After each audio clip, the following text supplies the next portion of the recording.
الحمد للہ وکفی وسلام علی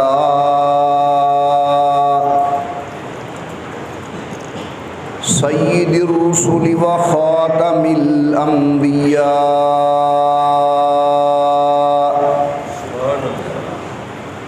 صلی اللہ تعالی علیہ وعلی آلہ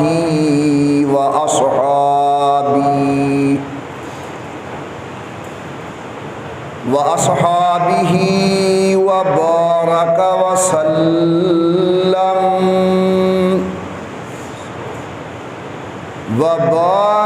وسلم تسليما كثيرا كثيرا صلاة تكون للنجاة وسيلة ولعلو الدرجات كفيلا صلاة تحل بها العقد وتفرج بها الكرب صلاة تكون لك رضاء ولحقه أداء.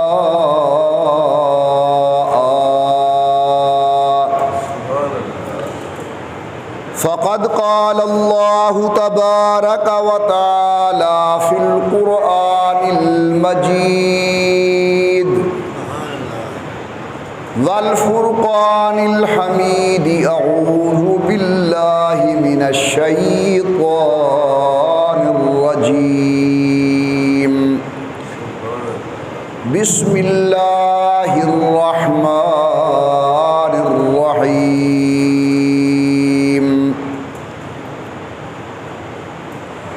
فمن يعمل مثقال ذرة خيرا يره ومن يعمل مثقال ذرة شرا يره. صدق الله العلي العظيم وصدق رسوله النبي الكريم ونحن على ذلك لمن الشاهدين والشاكرين والحمد لله رب العالمين. إن نلت يا ريح الصبا يوما إلى أرض الحرم إن نلت يا ريح الصبا يوما إلى أرض الحرم بلغ سلامي روضة فيها النبي المحترم ما إن مدحت محمدا بمقالتي لكن مدحت مقالتي بمحمد. اللهم صل على محمد وعلى آل محمد وأصحاب محمد وأزواج محمد وبارك وسلم. تمام حضرات محبت و ذوق کے ساتھ درود پاک پڑھ لیں حضرت صلی اللہ علیہ وسلم کی ذات بابرکات پر.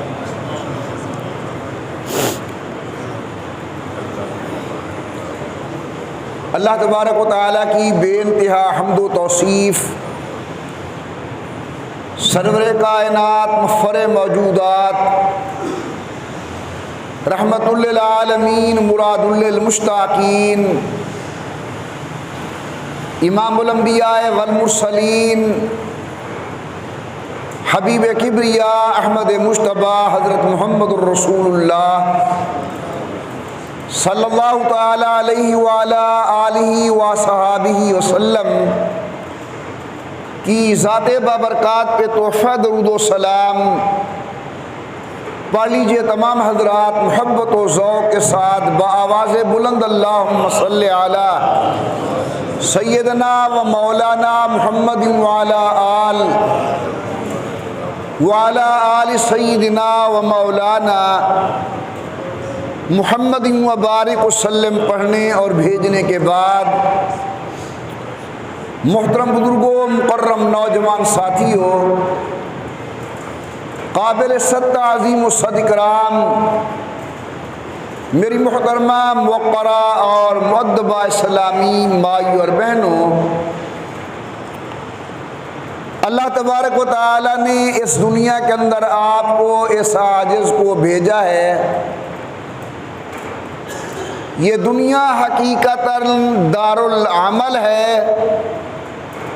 انشاءاللہ العزیز مرنے کے بعد اللہ تبارک و تعالیٰ اعمال خیر پر جزا عطا فرمائیں گے، اور اللہ تعالیٰ مہربانی فرمائے، رحم کا معاملہ فرمائے، کرم کا معاملہ فرمائے۔ قانون قدرت یہ ہے کہ اللہ تبارک و تعالیٰ جرائم پر مواخذہ فرمائیں گے۔ حاضرین مکرم،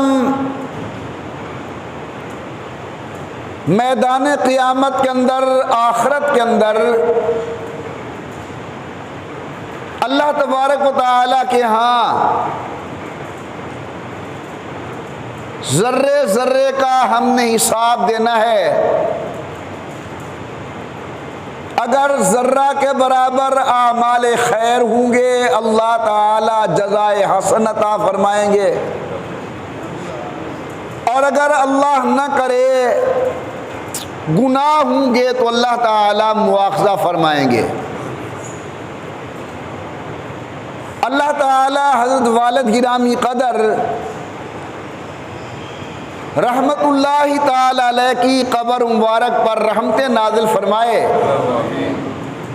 اور جتنی ہمارے بزرگ مسلمان دنیا سے چلے گئے، اللہ سب کی قبروں کو اپنے انوار خاصہ کے ساتھ منور فرمائے۔ وہ ہمیشہ ایک نصیحت فرمایا کرتے تھے کہ کسی عمل خیر کو، اچھے عمل کو چھوٹا سمجھ کے چھوڑو نہ۔ ہو سکتا ہے وہی عمل جسے آپ لوگ معمولی سمجھ رہے ہیں، میدان قیامت کے اندر بخشش کا ذریعہ بن جائے، اور کسی برے عمل کو چھوٹا سمجھ کے کرو نہ۔ ہو سکتا ہے وہی معمولی عمل میدان قیامت کے اندر مواخذے کا سبب بن جائے۔ اس پر میں مزید عرض کرتا ہوں کہ کسی عمل کو چھوٹا سمجھ کے نہ چھوڑو، کیونکہ چھوٹا عمل صالح بڑے عمل خیر کا سبب بنتا ہے، اور کسی چھوٹے گناہ کو کرنا نہیں چاہیے، کیونکہ چھوٹی بدعملی، چھوٹا گناہ، چھوٹا جرم، یہ آگے جا کر بڑے جرم کا سبب اور ذریعہ بنتا ہے۔ آپ حضرات سوچیں، جو آدمی نفل نہیں چھوڑتا، شیطان اس سے سنت موقدہ کیسے چھڑوائے گا؟ جو آدمی سنت موقدہ کی پابندی کرتا ہے، شیطان اس سے واجب وتر کیسے چھڑوائے گا؟ جو آدمی واجبات کا خیال کرتا ہے، شیطان اس سے نماز کیسے چھڑوائے گا فرض؟ ہمیشہ اس کی عادت یہ ہے، سب سے پہلے وہ نفل کی بے قدری انسان کے دل کے اندر پیدا کرتا ہے۔ ذہن میں یہ آیا یہ ایک ایسا عمل ہے، کر لو ثواب ہے، نہ کرو گناہ کوئی نہیں۔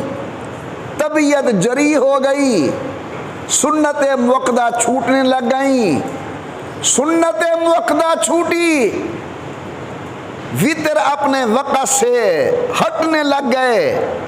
بڑا عجیب انداز ہے شیطان کے پھسلانے کا۔ دل کے اندر یہ خیال پیدا کرتا ہے، آج عشاء کے بعد ہم وطر نہیں پڑھتے، تہجد کی نماز کے لیے اٹھیں گے، تہجد بھی پڑھیں گے، وطر بھی پڑھیں گے، نتیجہ یہ نکلا نہ تہجد نہ وطر، آہستہ آہستہ نماز با جماعت۔ اللہ تعالی رحمت فرمائے وہ وقت آ گیا کہ انسان فرض نماز کو چھوڑ بیٹھتا ہے۔ تو ہمیشہ معمولی جرم اور گناہ یہ بڑے جرم کا سبب بنتے ہیں، اور ہمیشہ چھوٹا عمل خیر یہ انسان کے لیے بڑے عمل صالحہ کا ذریعہ بنتا ہے۔ اور میرے محترم دوستو، انسان کے دل کے اندر یہ کیفیت کب پیدا ہوگی کہ میں نے چھوٹا عمل صالح چھوڑنا نہیں، میں نے چھوٹا بد عمل کرنا نہیں؟ جب انسان کے دل کے اندر اللہ کی خشیت ہوگی، اللہ کا خوف ہوگا، اللہ کا ڈر ہوگا، اللہ کی پیشی پر یقین ہوگا، تو پھر یہ آدمی کے اندر کیفیت پیدا ہوگی۔ جب ہم اپنے اکابر کی زندگی کو دیکھتے ہیں، صحابۃ الرسول، تابعین، تبع تابعین، ائمہ مجتہدین، متکلمین اسلام، محدثین، فقہاء، اولیاء کبار، ان کی زندگیاں اللہ کی خشیت سے عنوان تھی، ان کی زندگیوں کے اندر اللہ کا ڈر تھا۔ ایسی کیفیت جو میں اپنے اندر تصور نہیں کر سکتا، ایسی کیفیت جو جناب اپنے اندر تصور نہیں کر سکتے، وہ کیفیات ہمارے بڑوں کے اندر موجود تھی۔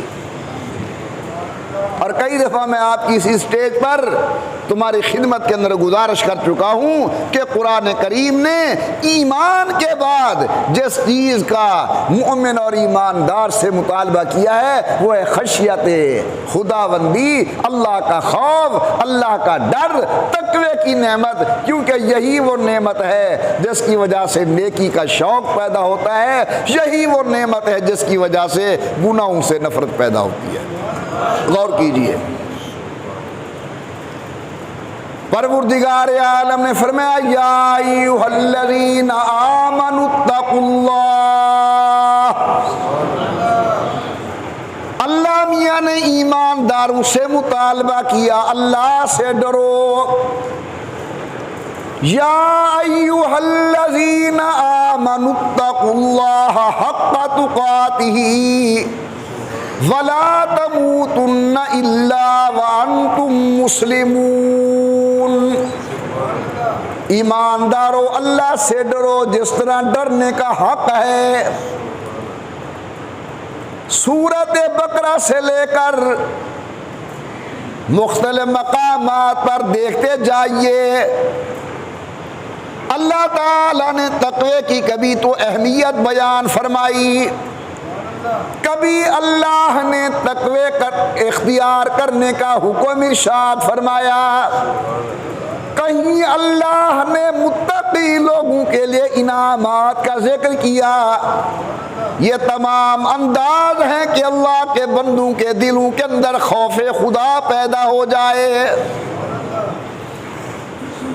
حضرت جناب سیدنا صدیق اکبر سب کہو رضی اللہ تعالی عنہ، افضل البشر بعد الانبیاء، تمام انبیاء کی امتوں کے اندر جناب صدیق کا مقابل کوئی نہیں۔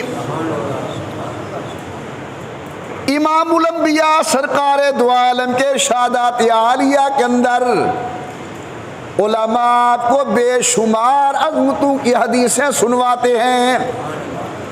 سید الکونین نے فرمایا ما لأحد عندنا ید الا وقد کافینا، میں محمد کریم دنیا سے جا رہا ہوں، سب کے احسانات کے بدلے اتار کے جا رہا ہوں، ہاں ایک ابو بکر بچ گئے، میدان قیامت کے اندر اللہ خود انہیں جزائے خیر عطا فرمائیں گے۔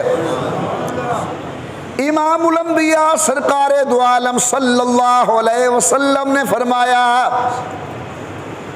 جتنا ابو بکر کے مال نے مجھے فائدہ دیا کسی سے میں نے اتنا فائدہ نہیں اٹھایا.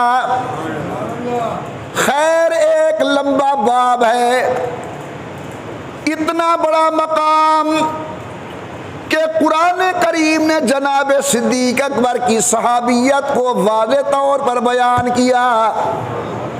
اذ اخرجہ الذین کفروا ثانی اثنین اذ ہما فی الغار اذ یقول لصاحبہ لا تحزن ان اللہ معنا. اتنا بڑا مقام ابو بکر صدیق کا. لیکن سچی بات یہ ہے جتنا کسی کا مقام بڑھتا جاتا ہے اتنا اس کے دل کے اندر اللہ کا خوف بڑھتا جاتا ہے, اللہ کی خشیت بڑھتی جاتی ہے, اللہ کا ڈر بڑھتا جاتا ہے. علماء نے حضرت صدیق اکبر کے حالات میں لکھا مقام یہ کہ تمام امتوں کے اندر ان کا ثانی کوئی نہیں, اور اللہ کے ڈر کی یہ کیفیت ہے صبح سویرے باغات کے اندر, صبح سویرے ویرانوں کے اندر نکل جاتے تھے, دیکھتے ہیں چڑیا چہک رہی ہے, دیکھتے ہیں پرندے بول رہے ہیں, صدیق اکبر کی آنکھوں سے آنسو جاری ہو جاتے تھے. فرماتے ہو پرندے میدان قیامت کے اندر تم سے کوئی سوال نہیں ہوگا لیکن ابو قحافہ کے بیٹے صدیق کو جواب دینا پڑے گا.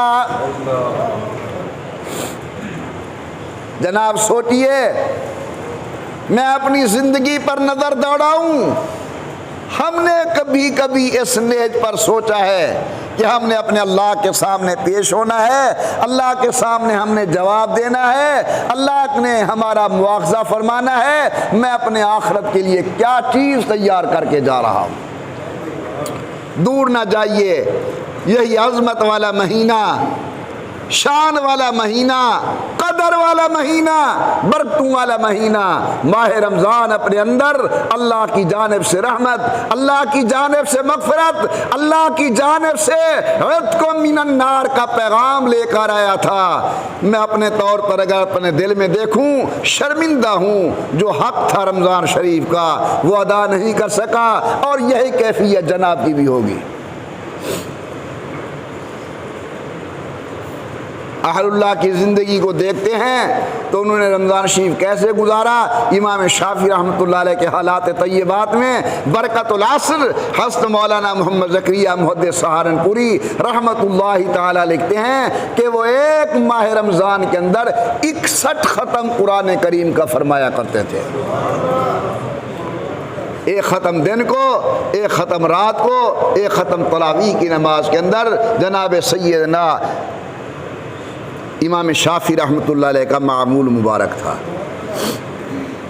تو میرے محترم دوستو, آج کے میرے معروضات کا خلاصہ یہ ہے کہ ہمیں اپنے دل کے اندر ذرا اللہ کا خوف, اللہ کی خشیت پیدا کرنی چاہیے. کم از کم اتنا یقین جب ہے کہ ہم نے مرنے کے بعد اللہ کے سامنے پیش ہونا ہے تو اس کی کچھ نہ کچھ ہمیں تیاری بھی کرنی چاہیے. صرف سوچنے سے کچھ نہیں ہوتا. قال را بگزار مرد حال شو پیش مرد کاملے پامال شو. زبانی باتیں کرنے سے کچھ نہیں ہوتا, کچھ کر کے دکھاؤ. ایک اللہ والا کہتا ہے قال را بگزار مرد حال شو, زبانی جمع خرچ چھوڑ, وہ تو میرے سے آپ سنیں 2-2.5 گھنٹے بہترین بیان کر دوں گا, اور ماشاءاللہ آپ سے اگر میں بات کروں آپ میرے سے بھی زیادہ اچھی بات مجھے سنوا دیں گے. لیکن قال را بگزار مرد حال شو, زبانی جمع خط چھوڑ کچھ کر کے دکھا. اور اس کا طریقہ کیا ہے؟ پیش مرد کامل پامال شو، کسی اللہ والے کے قدموں میں آ جا، اللہ والے کے ساتھ تعلق قائم کر لے. جب اس کے دل کے اندر خوف خدا ہوگا، صحبت کی برکت سے اللہ تمہارے دلوں کے اندر بھی خوف خدا پیدا فرما دیں گے. حضرت سیدنا صدیق اکبر رضی اللہ تعالیٰ عنہ باہر نکل جاتے ہیں، پرندوں کو دیکھ کر روتے ہیں، فرماتے او جنگلوں کے اندر، بیابان کے اندر اڑنے والے پرندے، تم سے میدان قیامت کے اندر سوال نہیں ہوگا، ابن ابی قحافہ سے میدان قیامت کے اندر سوال ہوگا. کون مسلمان ہے جو فاروق اعظم کی عظمت سے غافل ہے؟ حضرت شاہ ولی اللہ محدث دہلوی رحمت اللہ علیہ نے لکھا ہے کہ شریعت کے اندر 22 مقامات ایسے ہیں کہ فرش پہ امیر عمر نے رائے دی، عرش سے اللہ نے قانون بنا کر نازل فرمایا. اور میں نے پڑھا ہے جب سیدنا عمر نے کلمہ پڑھا، سید الملائکہ جناب جبرائیل امین امام الانبیاء کے در دولت پہ حاضر ہوئے. سبحان اللہ، کہہ دو سبحان اللہ. اپنے آقا کی عظمت سن کے کہو سبحان اللہ. کون ہے جبرائیل؟ کون ہے جبرائیل؟ اللہ کا عظمت والا فرشتہ. جب آسمانوں پر جاتا ہے تھرتلی ہوتی ہے کہ ہمارا افسر آ رہا ہے، سردار آ رہا ہے، سید الملائکہ آ رہا ہے. لیکن میں نے کتابوں میں دیکھا ہے جب امام الانبیاء کی خدمت کے اندر آتا ہے، عبداللہ کے چاند کے دروازے پہ آتا ہے، آمنہ کے نور نظر کے دروازے پر آتا ہے، ہاشمیوں کے بیٹے کے دروازے پر آتا ہے، قریشیوں کے سردار کے دروازے پر آتا ہے، عبد المطلب کے پوتے کے دروازے پر آتا ہے، اسند رکبتہ الی رکبتہ رسول اللہ، یوں دو زانو ہو کر بیٹھتا ہے جس طرح با ادب شاگرد اپنے استاد کے سامنے بیٹھتا ہے. یہ حضرت کا ادب ہے، یہ حضور کا مقام ہے، یہ حضرت کی شان ہے. ایک دفعہ حضرت جبرائیل امین بارگاہ نبوت میں آئے، حضرت نے فرمایا جبرائیل میں نے سنا یار تو بڑا حسین ہے. جبرائیل بڑے حسین ہیں، میں نے سنا ہے آپ بہت زیادہ حسین ہیں، میں تمہیں اپنی اصل شکل میں دیکھنا چاہتا ہوں، مجھے اپنی اصل شکل دکھاؤ.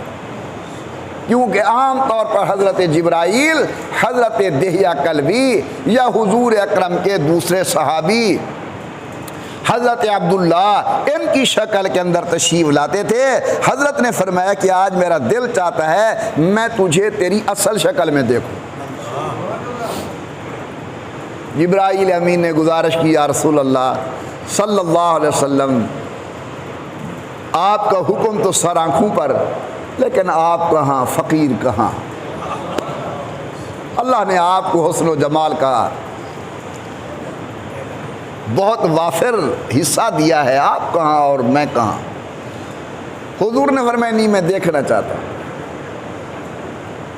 عرض کرتا یا رسول اللہ اگر حکم ہے تو کل فلاں وادی کے اندر تشریف لے آنا، میں اپنی اصلی شکل دکھاؤں گا. سید الکونین فرماتے ہیں میں گیا تو میں نے دیکھا 600 پر حضرت جبرائیل نے کھولے ہوئے ہیں، پورے افق کو بھرا ہوا ہے، حد درجہ حسین لگ رہے ہیں جناب جبرائیل. حضرت نے جب دیکھ لیا تو حضرت جناب سیدنا جبرائیل امین فوراً انسانی شکل میں حاضر ہوئے اور عرض کرتے یا رسول اللہ یہ آپ کا حکم تھا، میں نے آپ کو یہ اپنی شکل دکھائی ہے، ورنہ اسے بے ادبی نہ سمجھنا.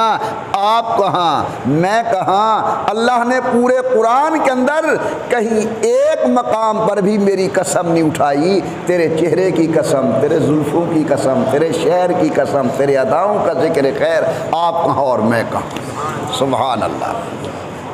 جناب جبرائیل حضور کی خدمت کے اندر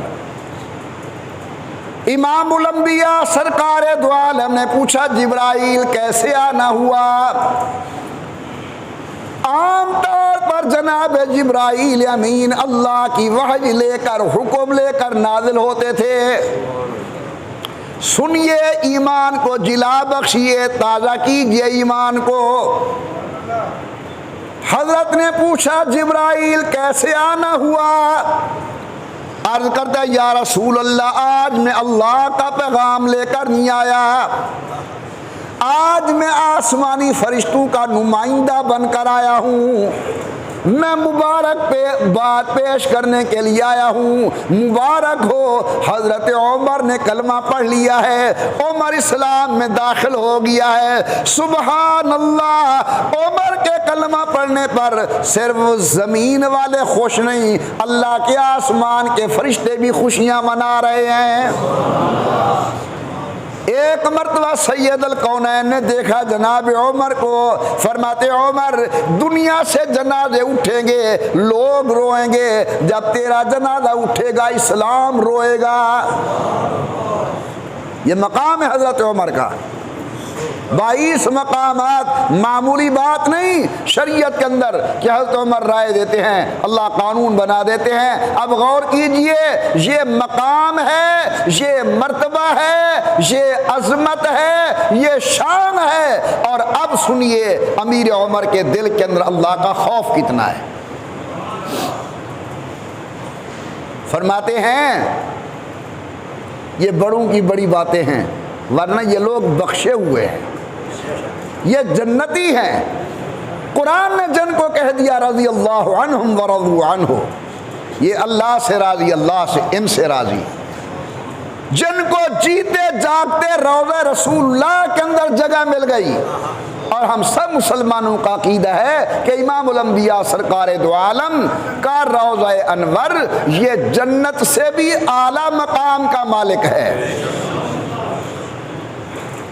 ایک بات سن لیں، شاید نہ سنی ہو، علامہ سمودی رحمت اللہ تعالی علیہ نے وفا الوفا میں لکھا ہے کہ قیامت کے دن حضور اکرم کے روضہ انور کو ایسے ہی اٹھا کر اللہ کی جنت میں رکھا جائے گا اور پوری جنت رش کرے گی عائشہ صدیقہ کے حجرے کے اوپر، ایسے اٹھا کر رکھا جائے گا۔ تو وہاں آرام فرما ہے، جنتی ہونے کے اندر کیا شک ہے، جنت ان کے قدموں میں ہے۔ خوف خدا دیکھیے، حضرت عمر رضی اللہ عنہ فرماتے ہیں اگر قیامت کے دن اللہ تبارک و تعالی یہ اعلان فرما دیں، یہ صرف سمجھانے کے لیے پھر کہہ رہا ہوں، ذہن کو حاضر فرمائیے، یہ صرف حضرت عمر سمجھانے کے لیے فرما رہے ہیں۔ فرماتے ہیں کہ اگر اللہ قیامت کے دن یہ اعلان فرما دیں کہ نعوذ باللہ سب لوگ جہنم میں جائے، صرف ایک جنت میں جائے، مجھے اللہ کی رحمت پر امید ہے، وہ نام عمر کا ہوگا۔ اور اگر اللہ تعالیٰ یہ اعلان فرما دیں کہ سب لوگ جنت میں جائیں، صرف ایک جہنم میں جائے، مجھے اللہ سے خوف آتا ہے کہ کہیں عمر کا نام نہ ہو۔ اسے کہتے ہیں حسنات الابرار سیئات المقربین۔ بڑے لوگوں کا جتنا مقام بڑھتا جاتا ہے نا، اتنا ان کے دل کے اندر اللہ کا خوف بڑھتا جاتا ہے۔ حضرت اسی لیے تو فرماتے ہیں نا، عدل کرے تھے تھر تھر کمبن اونچیاں شانہ والے، جی کرم کرے تھے بخشے جاون سہ میں جے منہ کالے۔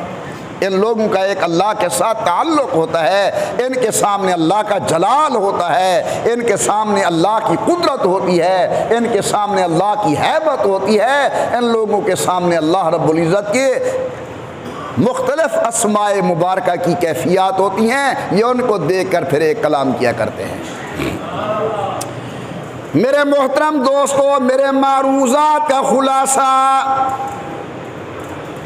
اللہ نے ہمیں بیکار پیدا نہیں کیا، عمل کرنے کے لیے دنیا میں بھیجا۔ کل میدان قیامت کے اندر ہم سے اعمال کے متعلق سوال کیا جائے گا، آج اللہ نے زندگی بخشی، کل موت آئے گی۔ آج اللہ تبارک و تعالی نے صحت دی، کل مرض آئے گی۔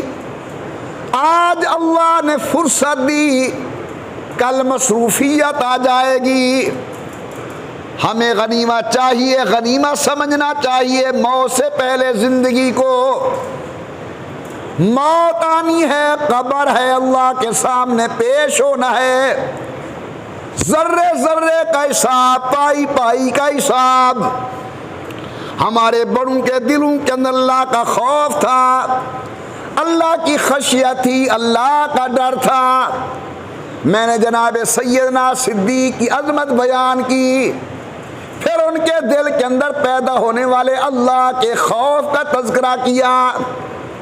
جناب سیدنا عمر رضی اللہ عنہ کا مقام، دل کے اندر خشیت خداوندی، عظیم انسان، انسانیت کے اندر حضرت سیدنا عثمان غنی رضی اللہ تعالیٰ عنہ، اللہ کی مخلوق کے اندر پہلا اور آخری شخص جس کے نکاح کے اندر کسی نبی کی 2 صاحبزادیاں آئیں۔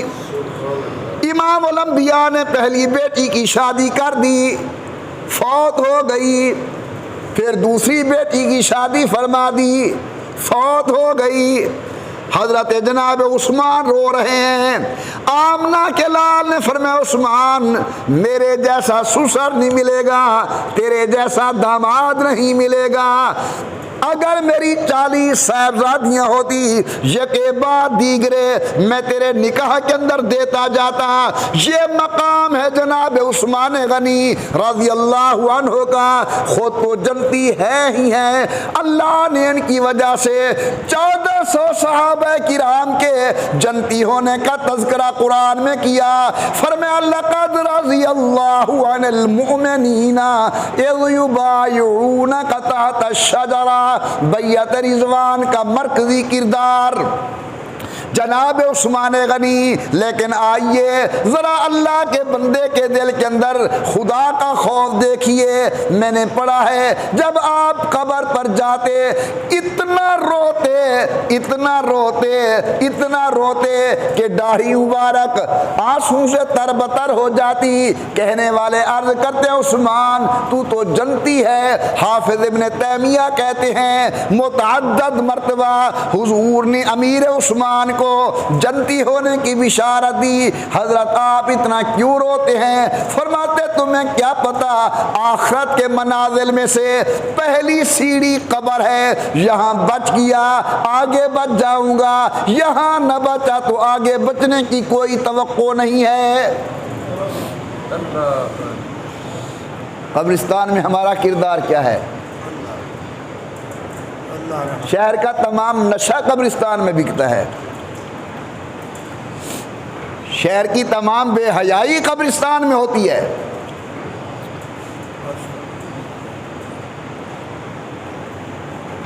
یاد رکھو میرے پیارے بھائیوں، یہ قبر صرف مٹی کا گڑھا نہیں، آپ کے میرے اعمال کا صندوق ہے۔ یہاں مومن کو جزا دی جاتی ہے، کافر کو سزا دی جاتی ہے۔ حضرت عیسیٰ ابن مریم علیہ السلام بڑے جلیل القدر نبی ہیں، عظمت والے نبی ہیں، شان والے نبی ہیں۔ اللہ نے ان کو کئی معجزات دیے تھے، ایک معجزہ یہ بھی تھا مرنے والے کو کچھ دیر کے لیے زندہ فرمایا کرتے تھے۔ اس دور کے نہ ماننے والے لوگ ان نے کہا کہ جناب عیسیٰ علیہ السلام آپ نئی قبروں پر جاتے ہیں، اور ذرا ہم تمہیں پرانی قبر پر لے جاتے ہیں، اس کے متعلق حال احوال بتاؤ یہ کون ہے۔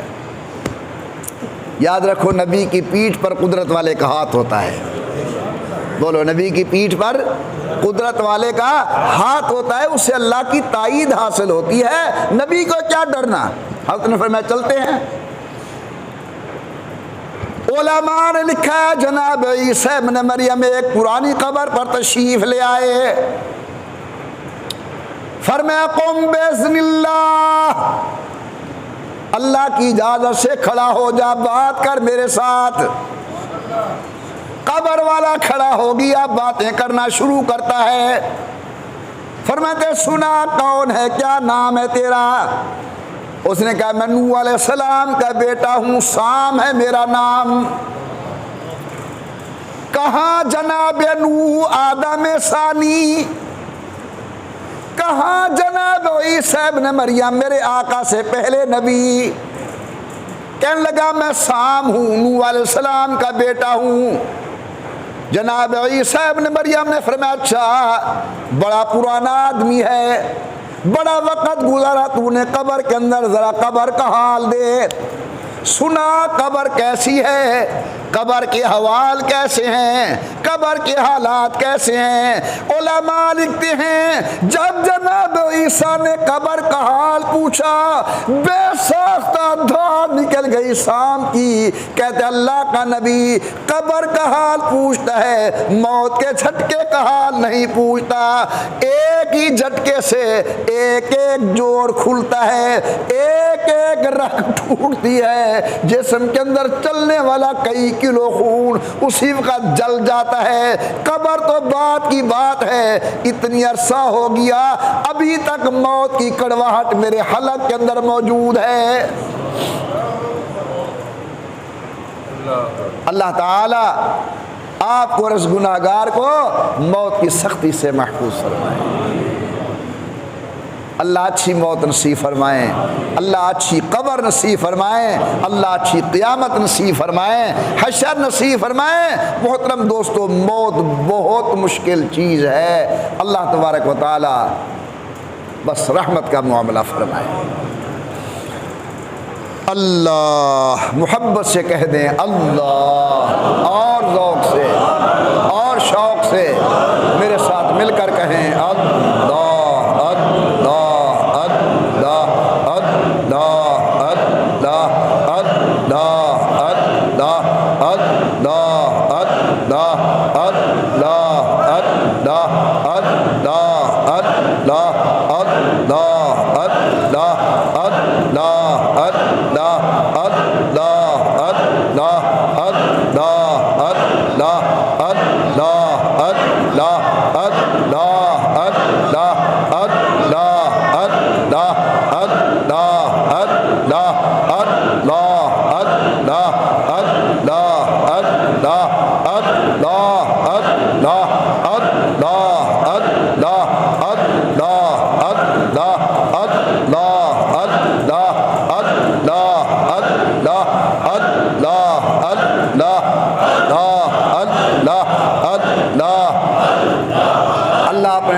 محبت نصیب فرمائے۔ دعا فرماؤ اللہ تعالیٰ اچھی موت نصیب فرمائیں، آخری وقت ہو زبان پر ہو لا الہ الا اللہ محمد رسول اللہ۔ جناب عثمان کا آپ نے مقام سنا، اور اللہ کا خوف کیا تھا، آخرت کی فکر کیا تھی، قبر کو دیکھ دیکھ کر جناب کی داڑھی مبارک آنسو سے تربتر ہو جاتی ہے۔ موضوع کے مناسب تو نہیں، لیکن ایک بات عرض کر کے چلتا ہوں۔ اگر آج میں اپنی بیٹی کو دیکھوں کہ اپنے خاوند کی خدمت کر رہی ہے، پتہ نہیں میری پیشانی پر کتنی شکن پڑتی ہیں کہ اس کو لحاظ نہیں آتا، میں مولوی ہوں، پیر ہوں، عالم ہوں، یہ ہوں وہ ہوں، یہ میری بیٹی سے خدمت لے رہا ہے۔ لیکن حضور اکرم کی تعلیم و تربیت کو دیکھو۔ استاد حسن مولانا محمد نافع رحمۃ اللہ تعالی علیہ نے لکھا ہے کہ ایک مرتبہ حضور نے دیکھا کہ جناب سیدنا عثمان غنی آرام فرما ہے اور رسول اللہ کی بیٹی اپنے خاوند کی خدمت کر رہی ہے، اپنے خاوند کی خدمت کر رہی ہے۔ رسول اللہ کی بیٹی جناب عثمان کی خدمت کر رہی ہے۔ حضور اکرم نے دیکھ کر پیشانی پر، ماتھے پر شکل نہیں ڈالی، فوراً اپنی بیٹی کو دیکھ کر فرماتے ہیں شاباش میری بیٹی۔ اگر والدین کی طرف سے خاوند کی عزت کا یہ درس دیا جائے گا تو وہ گھر کہیں بھی اجڑے گا نہیں، وہ ہمیشہ گھر آباد رہے گا۔ حضور نے فرمایا شاباش میری بیٹی، شاباش میری بیٹی۔ خاوند کا یہی حق ہوتا ہے، اور تجھے مبارک ہو تیرا خاوند اللہ کے مقبول بندوں میں سے ایک بندہ ہے۔ حضرت سیدنا علی المرتضیٰ سب کہو رضی اللہ تعالی عنہ، شیر خدا اسد اللہ الغالب۔ مقام کیا ہے جناب علی کا؟ سنیے، امام الانبیاء سرکار دو عالم صلی اللہ علیہ وسلم نے بے شمار فضائل حضرت جناب سیدنا حیدر قرار کے ارشاد فرمائے۔ الحمدللہ ہماری حدیث کی کتابیں ان کی عظمت سے بھری پڑی ہیں۔ امام الانبیاء سرکار دو عالم کے پاس ایک موقع پر اچھا کھانا اللہ نے بھیج دیا۔ نبی کریم فرما رہے اللہ اپنی مخلوق میں سے کوئی نیک آدمی میرے پاس بھیج، پیارا بندہ بھیج جو آ کر میرے ساتھ دسترخوان پہ میرے ساتھ شریک ہو۔ صحابہ کرام فرماتے ہیں سب منتظر، آج کون آمنہ کے لال کے دسترخوان پر حضور کے ساتھ شریک طعام ہوتا ہے جسے حضور نے اللہ سے مانگا ہے۔ ہم دیکھ رہے تھے کہ اتنے میں جناب سیدنا علی المرتضیٰ تشریف لے آئے۔ فرمائے علی آئیہ میری دعا کا نتیجہ ہے۔ حضرت علی امام الانبیاء کے ساتھ بیٹھ کر کھانا تناول فرما رہے ہیں۔ بابا جی تھا جہاں ملے اتنا ہی بہ گیا، بندے نے لتاں سیر کراس کر کے نہیں امیدہ گزر۔ امام الانبیاء سرکار دو عالم نے فرمایا انا مدینۃ العلم والی بابھا، میں علم کا شہر ہوں، میرا علی اس کا دروازہ ہے۔ میں نے آپ کو رمضان شریف کے اندر گزارش کی تھی، مارکیٹ ایسی ہو جس میں دنیا کا سب سودا موجود ہو، محفوظ اتنی ہو کہ دروازہ حد درجہ مضبوط ہو، لیکن وہاں سوداگر نہ ہو، وہاں تاجر نہ ہو، وہاں کاروباری کوئی نہ ہو۔ ہر آدمی کہتا ہے نہیں جی مارکیٹ تو وہ اچھی جہاں سودا بھی بکے، جہاں تاجر بھی بکے۔ یہ تو آپ نے سنا کہ علم کا شہر آمنہ کا لال اور علم کا دروازہ حیدر قرار، لیکن آپ کو یہ کسی نے نہیں بتایا اس عظمت والے بازار کے تاجر کون ہیں۔ اس کے پہلے تاجر کا نام ابو بکر، دوسرے تاجر کا نام امیر عمر، تیسرے کا نام جناب عثمان، حضرت سعد، حضرت سعید۔ حضور علم کے شہر، علی علم کا دروازہ، امام الانبیاء کی ساری جماعت اس علم کے شہر سے فیض حاصل کرنے والی۔ یہ مقام ہے جناب علی کا، لیکن اللہ کا خوف کیا ہے؟ حضرت وضو فرما رہے ہیں چہرہ مبارک زرد پڑ گیا، یہ ڈر ہوں دے۔ کسی نے کہا علی المرتضیٰ خیریت تو ہے، چہرے مبارک پر خوف کے آثار ہیں۔ اب جواب سنیے، حضرت علی المرتضیٰ فرماتے تمہیں پتہ نہیں ہے کس کی دربار میں حاضری ہونے والی ہے؟ اللہ کے دربار میں، ورنہ علی کی نمازیں بھی الحمدللہ قبول ہیں، علی المرتضیٰ کی عبادتیں بھی قبول ہیں۔ حضرت علی کو اللہ نے بہت بڑے مقامات سے نوازا ہے۔ یہ آپ کو تلقین کرنے کے لیے، مجھے سبق دینے کے لیے حضرت علی المرتضیٰ فرماتے ہیں تمہیں پتہ نہیں کہ کس کی دربار کے اندر حاضری ہونے والی ہے؟ احکم الحاکمین کی خدمت میں جانے والا۔ حضرت علی کی ایک بات سن لے تاکہ ایمان تازہ ہو۔ بڑوں کی بات سن کر ایمان کو جلا ملتی ہے۔ لکھا ہے کہ ایک دفعہ حضرت کھانا کھا رہے تھے اور پیشانی مبارک پر بار بار پسینہ آ رہا تھا۔ دیکھن والے کہ علی المرتضیٰ میدان جنگ دے اندر ہزاروں لوگ مقابلے وچ ہونن، کدے ہی متھے تے پگھر نہیں سے ڈٹھا، کبھی چہرے پر پسینہ نہیں دیکھا، تے روٹی کھانے ہوئے حضرت والے پیشانی مبارک تے پسینہ ہے۔ تو حضرت نے فرمایا تے پتہ کوئی نہیں اے روٹی بیٹا کھانا جان دی طاقت نال، تلوار چلے نا ایمان دی طاقت دے نال، اتھا اللہ دی رحمت شامل حال ہوندی ہے، محمد مصطفیٰ دی دعا شامل حال ہوندی ہے۔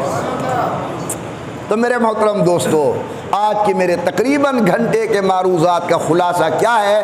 ہمیں اپنے دل کے اندر اللہ کا خوف پیدا کرنا چاہیے، میدان قیامت کی پیشی کی فکر کرنی چاہیے۔ وہ بہت بڑی عظیم دربار ہے، کہیں ایسا نہ ہو کسی چھوٹی غلطی کی وجہ سے پکڑے جائیں، اور ہو سکتا ہے ایسا بھی ہو جائے کہ اللہ کسی ایک چھوٹے عمل کی وجہ سے ہماری مغفرت فرما دے۔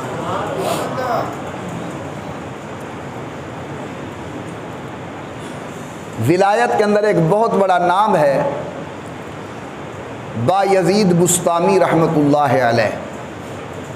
جو لوگ بڑوں کے واقعات پڑھتے ہیں ان کو علم ہے، ایک ہمارے بزرگ گزرے ہیں حضرت بایزید بسطامی رحمۃ اللہ علیہ، فوت ہو گئے۔ مرنے کے بعد ایک اور اللہ والے نے خواب میں دیکھا اور کہا بسطامی سناؤ کیا بنا؟ فرماتے الحمدللہ اللہ نے مجھے بخش دیا۔ کون سی نیکی کام آئی؟ اب جس بات کے لیے میں یہ واقعہ سنا رہا ہوں وہ یہ ہے، کون سی نیکی کام آئی؟